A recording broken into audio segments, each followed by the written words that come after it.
Beaucoup jugent la foi par ce qui se voit, les paroles, les habitudes, l'apparence religieuse, mais Dieu, lui, regarde ailleurs. Dans ce message, William Branham révèle ce que Dieu observe réellement chez un croyant, et pourquoi tant de vies chrétiennes restent stériles malgré tous leurs efforts. Avant de chercher à produire quelque chose pour Dieu, écoute ce qu'il attend vraiment.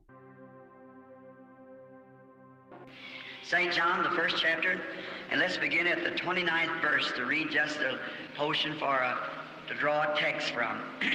Saint Jean, chapitre 1, commençons au verset 29, pour lire juste un petit passage d'où tirer un texte. Le lendemain, Jean voit Jésus venir à lui et il dit « Voici l'agneau de Dieu qui ôte le péché du monde. C'est celui de qui j'ai dit « Après moi, vient un homme qui est passé avant moi, car il était avant moi. Et je ne le connaissais pas, mais c'est afin qu'il soit manifesté à Israël que je suis venu baptiser avec de l'eau. » Jean rend témoignage en disant « J'ai vu l'Esprit descendre du ciel comme une colombe, et il est demeuré sur lui. » Sur ces symboles ce soir, je voudrais prendre comme sujet l'agneau et la colombe. Vous savez, une brebis est un animal très sensible et particulier. Et vous savez, on n'a jamais demandé à une brebis de fabriquer de la laine. On lui a demandé de porter de la laine parce qu'elle est une brebis. Et tant qu'elle est une brebis, elle portera de la laine parce que c'est sa nature. Et il en va de même pour l'Église chrétienne. On ne nous a jamais demandé de fabriquer des fruits, on nous a demandé de porter des fruits. Galates 5 dit, le fruit de l'esprit, c'est l'amour, la joie, la foi, la paix, la longanimité, la douceur, la bonté, la patience.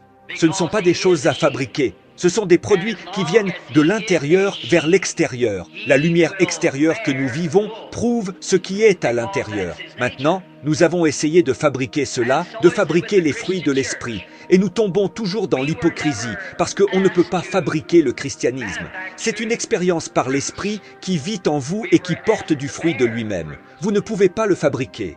Nous avons essayé de l'éduquer et de le dénominer. Et quand nous le faisons, nous tombons dans l'hypocrisie et l'échec. Ce n'est pas comme ça qu'il faut le faire. Il faut le faire comme Dieu a voulu que ce soit fait. L'Esprit à l'intérieur de nous, portant les fruits de sa présence. C'est le programme de Dieu. Il ne peut jamais être changé.